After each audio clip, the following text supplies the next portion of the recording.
Alright, here is a channel update and it is ad free, it should be at least, as I promised, because I implemented donations on the channel. Now in this video I will talk about what you can expect from RPG Division in next couple of weeks. But before we start, I want to say thanks to all of you.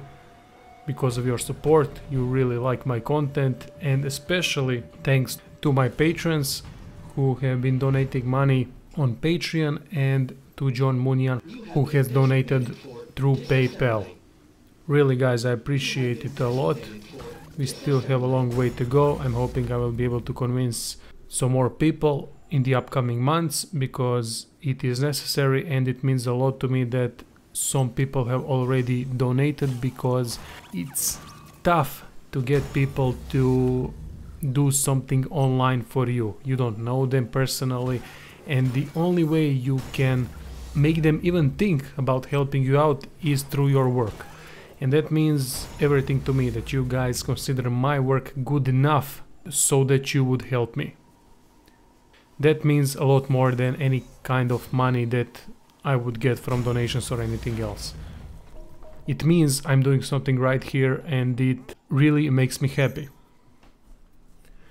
As for the next couple of weeks, you can expect a lot of content from the game called The Surge. This is a game from Lords of the Fallen developers, and it looks really promising. It's another game that is similar to Souls series, and I'm really happy, honestly. The more the merrier, in my opinion. I love anything that is related to Souls series, and I can't wait to start digging into this one. I obviously have some concerns with The Surge.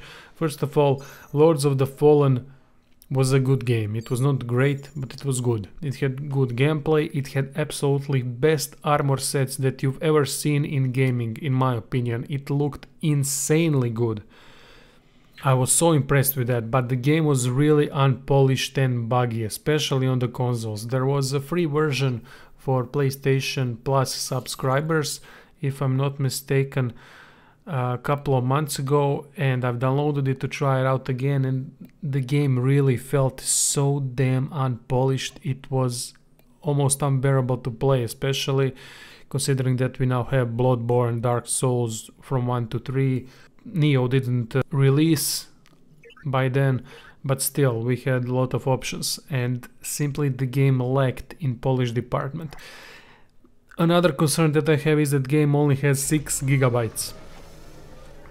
For example, Nioh had what, 20, 30, 40, I'm not sure. Dark Souls has over 20 as well. Which means the graphically game probably won't look as good, although what I'm seeing here in the gameplay that you guys are watching, it looks pretty damn decent. One thing is that how that small game size will affect the textures of the environment and of the locations. This is very important in these types of games, to get locations right, to get the details right, because you'll be spending a lot of time going through these corridors and through same locations. If they lack that something that will immerse you in the experience, it's immediately a huge minus. Dark Souls 1 had a brilliant, original, amazing system where it connected its world fantastically. That huge one castle, it was interconnected in many ways, and it made sense. Dark Souls 2 stepped away from that.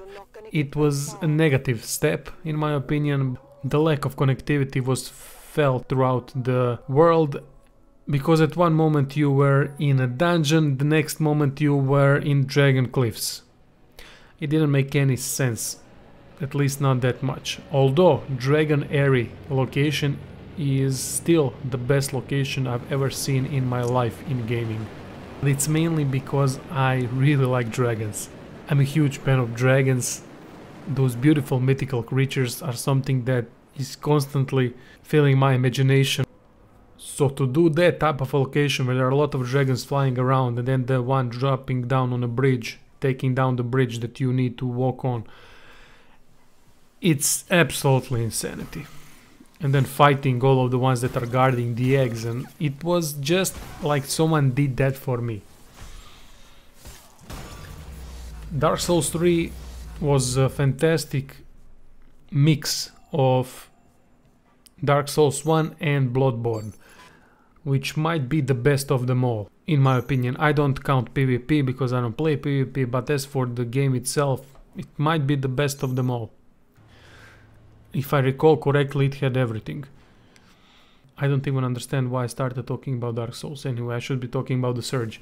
The Surge is a futuristic game that basically puts you in a power loader and you need to fight other people that are in power loaders too, and some mechanical creatures and whatnot. It looks very interesting, and there's one concept that is immediately intriguing.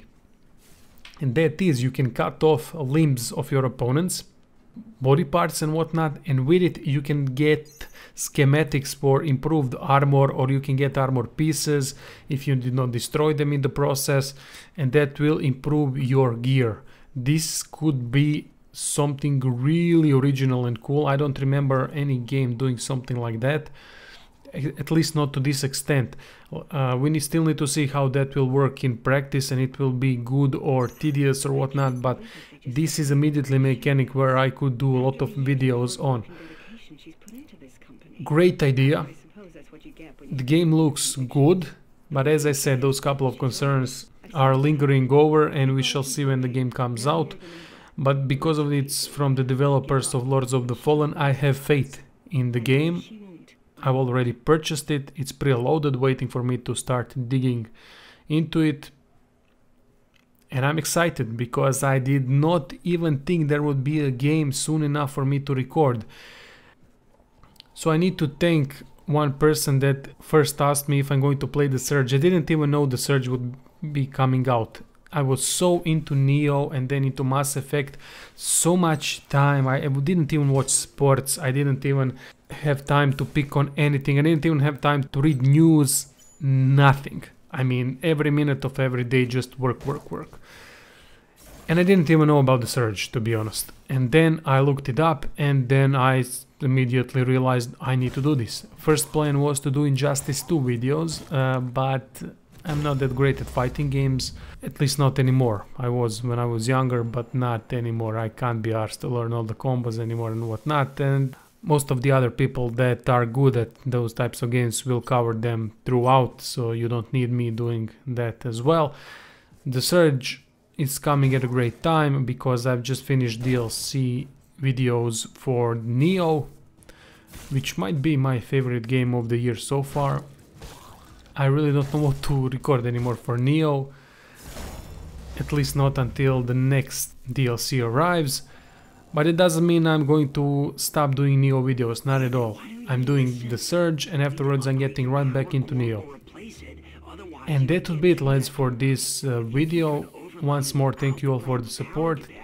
Special thanks to the patrons, and I'm hoping The Surge will be a good game, and I'm hoping lots of you will play it. These kind of developers, smaller ones, deserve our money, because if we can get them to survive in this cruel gaming industry that has become today, with all the corporations holding fantastic developer studios and screwing up their games, then we will have more diverse and original games in future like this one.